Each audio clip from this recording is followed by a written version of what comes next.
Excise శాఖ special focus పెట్టింది. New year వేడుకల్లో డ్రగ్స్ తీసుకుంటే కఠిన చర్యలు తప్పవని హెచ్చరించింది. న్యూ ఇయర్ ఈవెంట్ నిర్వాహకులకు పోలీసులు కీలక హెచ్చరికలు జారీ చేశారు.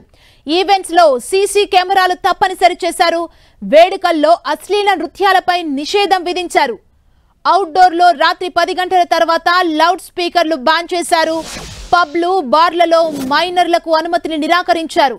పార్టీల్లో డ్రగ్స్ వినియోగిస్తే కఠిన చర్యలు తీసుకుంటామని హెచ్చరించారు. మరోవైపు న్యూ ఇయర్ సందర్భంగా ప్రభుత్వ అనుమతి లేని లిక్కర్ వినియోగిస్తే కేసు నమోదు చేయాలని ప్రత్యేక నిఘా టీంలకు ఎక్సైజ్ శాఖ ఆదేశాలు జారీ చేసింది.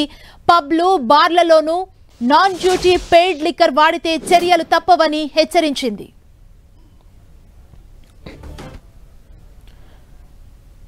ఇదే అంశానికి సంబంధించి మరింత సమాచారం మా ప్రతినిధి కిరణ్ అందిస్తారు. కిరణ్, సుమా, ఇటు నూతన సంవత్సర వేడుకలపై ఇటు హైదరాబాద్ పోలీసులు ప్రత్యేక నజర్ పెట్టినట్టుగా మనం చెప్పుకోవాల్సి ఉంటుంది. 3 కమిషనరేట్ సంబంధించిన పోలీసులు ఇప్పటికే ఇటు రెస్టారెంట్తో పాటు పబ్బులకు సంబంధించి కూడా పూర్తిగా రోజు విడిచి రోజు తనిఖీలు చేస్తున్నారు. ఇక పర్మిషన్కి సంబంధించి కూడా ఈసారి నిబంధనలను కఠినతరం చేసినట్టుగా మనం చెప్పుకోవాల్సి ఉంటుంది. గత ఏడాదితో పోల్చి ఈసారి కొంత పర్మిషన్ల సంఖ్య పెరిగిన నేపథ్యంలో కూడా ఖచ్చితంగా గడువు మేరకు ఎవరైతే దరఖాస్తు చేసుకుంటారో వారికి సంబంధించి కూడా అనుమతులు ఇస్తాము. అనుమతి లేకుండా ఎవరైనా ఈ సంబంధించి ఈవెంట్ నిర్వహిస్తే కఠిన చర్యలు తీసుకుంటామంటే ఇప్పటికే ట్రై కమిటీకి సంబంధించిన పోలీసులు కూడా హెచ్చరించిన పరిస్థితి కనిపిస్తుంది. ఇక ఈసారి ఆ డ్రగ్స్ వినియోగం పూర్తిగా కట్టడి చేసేందుకు ఇటు ఎక్సైజ్ శాఖ పాటు టీఎస్ఎన్ఎఫ్తో పాటు పోలీసులు కూడా నడుం బిగించినట్టుగా మనం చెప్పుకోవాల్సి ఉంటుంది. ఈసారి గత ఏడాదితో పోల్చుకుంటే ఈసారి నూతన సంవత్సర వేడుకకు సంబంధించి 3 కమిషనరేట్ పరిధికి సంబంధించి కూడా పెద్ద మొత్తంలో ఈవెంట్లు నిర్వహించుకునేందుకు దరఖాస్తులు వచ్చిన నేపథ్యంలో కూడా కఠిన నిబంధనలు అమలు చేయబోతున్నారు. ఇక 10 తర్వాత ఎవరైతే లౌడ్ స్పీకర్స్ వినియోగిస్తున్నారో దానికి సంబంధించి కూడా పూర్తిగా అనుమతి లేదని చెప్పిన పరిస్థితి కనిపిస్తుంది.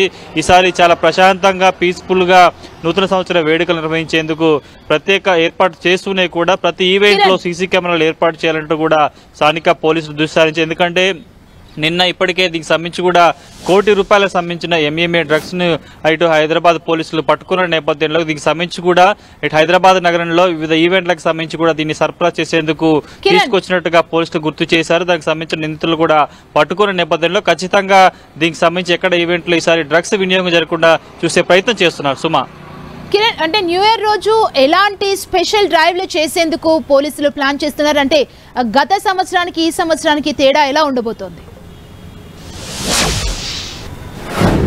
ఖచ్చితంగా, ఎందుకంటే ఇప్పటికే ట్రై కమిషనరేట్ సంబంధించి కూడా ప్రతిరోజు వీకెండ్ సమయంలో ఇటు టీఎస్ఎన్ఎఫ్ తో పాటు స్థానిక పోలీసులు, ఎక్సైజ్ పోలీసులు కూడా సంయుక్తంగా తనిఖీలు చేస్తున్నారు. స్నీపర్ డాగ్స్ తో పాటు వివిధ రకాల సంబంధించిన కిట్లతో కూడా వీకెండ్ సమయంలో ఎలాంటి ఆకస్మిక తనిఖీలు చేసే సంబంధించి కూడా ఈసారి న్యూ ఇయర్ వేడుకల సంబంధించి కూడా అలా విధంగా ఎక్కడైతే పర్మిషన్ తీసుకున్నారో, ఎక్కడైతే ఈవెంట్స్ జరుగుతున్నాయో వాటికి కూడా ఆకస్మికంగా తనిఖీలు చేసేందుకు ప్రత్యేక బృందాలను ఏర్పాటు చేశారు. ఇక టీఎస్ఎన్ఎఫ్ తో పాటు పోలీసులతో పాటు కూడా ఈసారి ఎక్సైజ్ శాఖ కూడా పూర్తిగా ఈ ఈవెంట్ సంబంధించి కూడా చాలా ఫోకస్ పెట్టినట్టుగా చెప్పుకోవాల్సి ఉంటుంది. కేవలం జీహెచ్ఎంసీ పరిధిలోని సంబంధించిన ఈవెంట్స్ ను ఆకస్మికంగా తనిఖీ చేసేందుకు 40 టీంలను కూడా ఏర్పాటు చేశారు. వీరికి సంబంధించి ఈవెంట్స్ లో ఇటు డ్రగ్స్ వినియోగంతో పాటు నాన్ డ్యూటీ సంబంధించిన లిక్కర్ ఏదైతే దానికి సంబంధించిన కన్వెన్షన్ కూడా తగ్గించే ప్రయత్నం కూడా చేస్తున్నారు. ఇలాంటి ఎక్కడైతే నిబంధనల విరుద్ధంగా ఇలాంటి నాన్ వెయిట్ సంబంధించిన మద్యం వినియోగం జరుగుతుందో దానికి సంబంధించి కూడా కఠిన చర్యలు తీసుకుంటామంటూ ఒకవైపు ఎక్సైజ్ శాఖ చెబుతుంటే దీనికి సంబంధించి పోలీసులు, టీఎస్ఎన్ఎఫ్ కూడా